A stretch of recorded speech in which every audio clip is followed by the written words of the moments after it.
Sa kabila ng pinagdadaanan ni Bea Alonzo sa buhay pag-ibig, nakakuha siya ng moral support mula sa kanyang mga kaibigan sa industriya.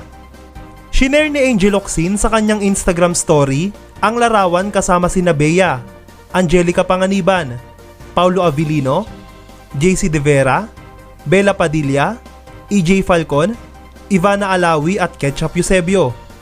Nakatanggap pa si Bea ng flower bouquet galing sa Dreamscape Entertainment head na si Dio Endrinal.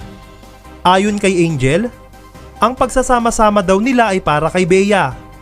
Alam nating lahat ang pinagdadaan ng heartbreak ngayon ng aktres dahil sa balitang hiwalay na sila ni Gerald Anderson dahil umano kay Julia Barreto. Maganda man ang hangarin ng mga kaibigan ni Bea, hindi pa rin sila tinatantan ng mga pambabatikos. Komento ng netizen, ewan, pero parang nagsasama yung mga losyang sa showbiz. Wala pang mga anak yan ha, mas fresh pa si Ina Raimundo, Don Zulueta at Aubrey Miles. Sino-sino pa ba magkakampihan? Di ba mga gurang din naman? Nagsama-sama mga losyang at laos.